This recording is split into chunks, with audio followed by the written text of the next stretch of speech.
ہوگا۔ اور اگر یہ صرف پارٹی بازی بنا لی، کھانے پینے کے سارے ڈنگ اور بہانے بنا لیے، بس کیا ہے اب سحری کرنی ہے، بس چیزیں اڑانی ہیں، افطاری کرنی ہے، چیزیں اڑانی ہیں، نمازوں کی پرواہ نہیں، روزے کی پرواہ نہیں، عبادت کی پرواہ نہیں، یہ ساری خوش طبیاں، خوش فہمیاں اور ذرا انٹرٹینمنٹ ہو جائے گی، لیکن اس کے سوا ثواب وغیرہ کچھ نہیں ہے۔ روزہ پورے وجود کا روزہ ہے۔ جب روزہ رکھو، سحری کرنی ہے، سحری بھی فرض ہے، سحری فرض ہے۔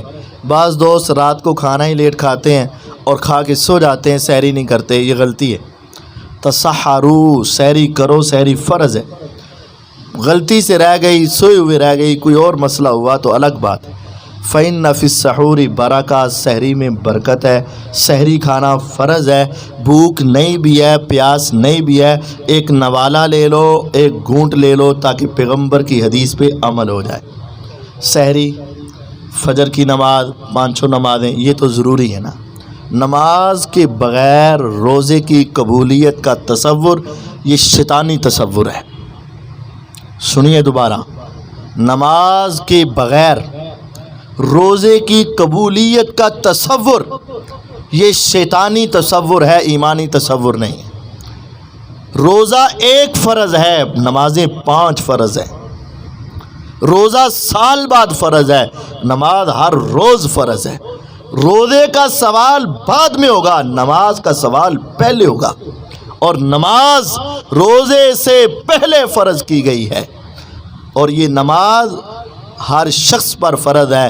روزے میں اگرچہ کچھ نہ کچھ گنجائشیں موجود ہے، رکھ سکتے ہو رکھ لو، بیمار ہو تو چھوڑ دو، مسافر ہو تو چھوڑ دو، اگر لمبے بیمار ہو تو کسی کو کھانا کھلا دو، تیری طرف سے ہو جائے گا۔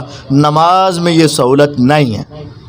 بیمار ہو تب بھی پڑھو، صحت مند ہو تب بھی پڑھو، مسافر ہو تب بھی پڑھو، گھر میں ہو تب بھی پڑھو، لیٹ کے پڑھو، اشارے سے پڑھو، جس طرح ہو سکے تب بھی پڑھو، میدان جہاد میں ہو، دشمن کا ڈر خوف ہے تب بھی پڑھ۔ نماز کے اندر سختی اس قدر زیادہ ہے جو روزے میں نہیں ہے۔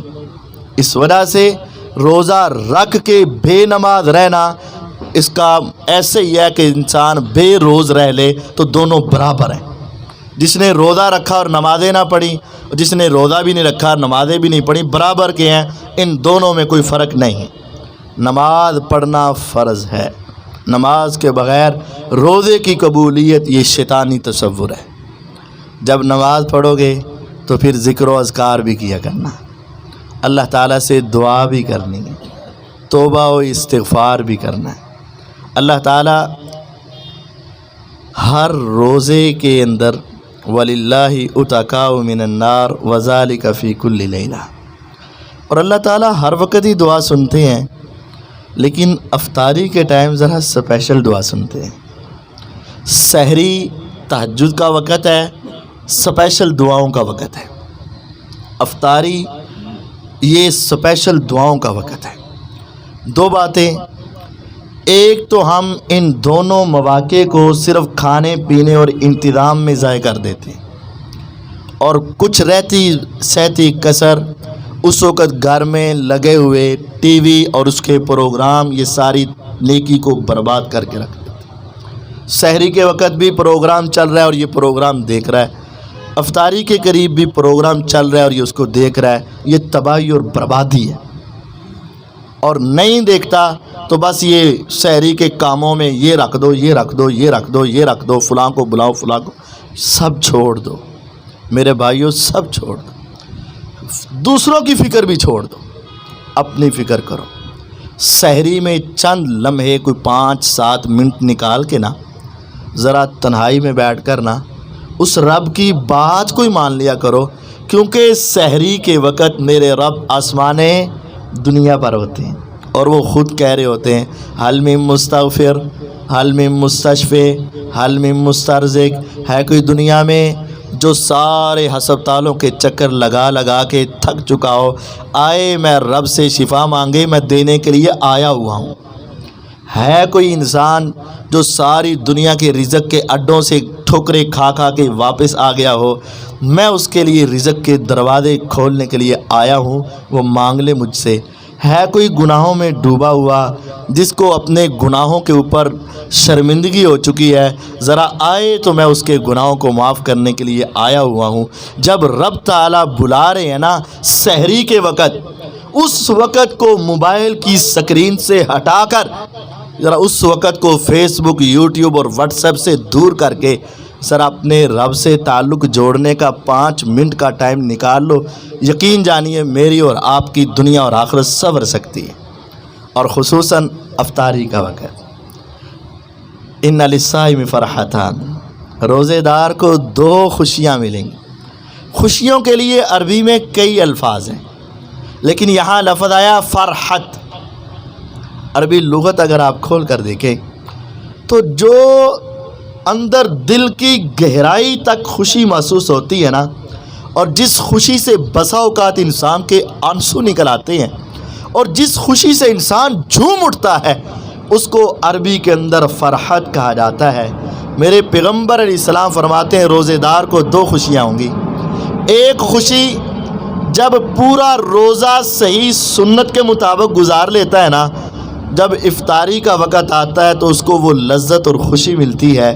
اور ایک وہ خوشی جب وہ اپنے رب کی ملاقات کرے گا، چہرے کا دیدار کرے گا نا، وہ خوشی اور یہ خوشی، اللہ اس کو 2 خوشیاں عطا فرمائے۔ اور کبھی آنے والے رمضان میں یہ میری بات یاد رکھیے گا، روزانہ ہو سکے تو بہتر ہے، ورنہ چند دن تو ایسا کیجئے گا کہ اپنے گھر والوں سے بھی الگ ہو جائیں، مسجد والوں سے بھی الگ ہو جائیں، اپنے ہاتھ میں 2-4 کھجوریں لے کر، پانی کا 1 گلاس لے کر کسی تنہائی کے کونے میں بیٹھ جائیے گا، اکیلے کمرے میں بیٹھ جائیے گا، اور اس افطاری کے وقت سے پہلے پھر اپنے دکھڑے اس کو سنا کے اور اس کے عذابوں سے پناہ مانگ کے، آنکھوں کو برسا کے، دل کو ذرا تھوڑا سا ہلا کے اس سے معافی مانگ لیجئے گا۔ اور اس وقت جب صدا لگے اللہ اکبر کی، وہ سادہ پانی اور کھجور، اللہ کی قسم، جب تیرے اندر کی صفائی ہو جائے گی نا، اور اوپر سے آواز آ جائے گی بندے جا، میں نے تجھے معاف کر دیا ہے اور میں نے تیرے لیے جنت کو پکا کر دیا ہے، اس صدا اور آواز کے بعد وہ پانی کی لذت تمہیں ساری دنیا کے مشروبات سے اعلیٰ لگے گی، اور اس کھجور کا ذائقہ اور لطف تمہیں دنیا کے سارے کھانوں سے اعلیٰ لگے گا۔ کیوں؟ اس وقت تمہیں دنیا کے کھانوں کے ساتھ جنت کے کھانوں کی ضمانت مل چکی ہو۔ یہ اپنے افطاری کے وقت کو ضائع مت کیجیے گا۔ وَدَعْوَةُ الصَّائِمِ عِنْدَ فِطْرِهِ، میرے اللہ کا وعدہ ہے بندے، سارا دن میں نے تمہیں روکے رکھا، تو نے کھایا نہیں تھا، پیا نہیں تھا، غلط دیکھا نہیں تھا، غلط سنا نہیں تھا، غلط بولا نہیں تھا، غلط کام کی طرف نہیں گیا، سب کچھ مواقع تو موجود تھے لیکن تو میری خاطر رکا رہا۔ فرمایا روزے دار افطاری کے وقت جب آ کر اس رب سے کچھ مانگتا ہے نا، یوں سمجھو جیسے آپ نے ایک ملازم رکھا، مزدور رکھا، سارا دن آپ نے کام لیا، اس کو جو جو تم کہتے گئے اس نے اپنے سر کو انکار کے ساتھ کبھی نہ ہلایا۔ تم نے کہا یہ کر دو، اس نے کہا جی ہاں، تم نے کہا یہ کر دو، اس نے کہا جی ہاں، تم نے کہا یہ کر دو، اس نے کہا جی ہاں۔ 8 10 12 گھنٹے تیرے ایک ایک حکم پہ اوپر سر تسلیم خم کرتا رہا۔ جب اس کی مزدوری کا وقت آئے گا نا تو تم بھی خوش ہو کر دیو گے کہ یار اس طرح کے مزدور کم ہی ملا کرتے ہیں، کاش کہ میرا رب بھی کہہ دے اس طرح کے روزے دار بھی کم ہی ہوا کرتے ہیں۔ اور جب تم ایسا روزہ رکھ کے اس رب کے سامنے آ جاؤ گے اور اپنے ہاتھوں کو اٹھا کے پھر اس رب سے کہو گے خدایا مجھے اس کی مزدوری تیری رضا کے سوا کچھ نہیں چاہیے، مجھے اس کی مزدوری تیری معافی کے سوا کچھ نہیں چاہیے، مجھے اس کی مزدوری تیری جنت کے سوا کچھ نہیں چاہیے، مجھے اس کی مزدوری تیری جہنم سے پناہ کے سوا کچھ نہیں چاہیے۔ جب اس وقت تم یہ مانگو گے تو میرا رب تمہیں ضرور عطا کرے گا اور تیری ہر دعا کو قبول فرمائے گا۔ اپنے افطاری کے وقت کو سنبھال لیجیے، سحری کے وقت کو سنبھال لیجئے، اپنے روزے کو سنبھال لیجئے۔ پھر رات کے قیام کا وقت آئے، من قام رمضان ایمانا واحتسابا غفر له ما تقدم من ذنبہ، صحیح بخاری کی حدیث ہے۔ جس شخص نے رمضان کی راتوں کا قیام کیا، آج یہ تراویح پڑھنا ذرا مشکل لگتی ہیں بھی مشکل، لیکن یقین جانیے یہ مشکل اس وجہ سے لگتی ہیں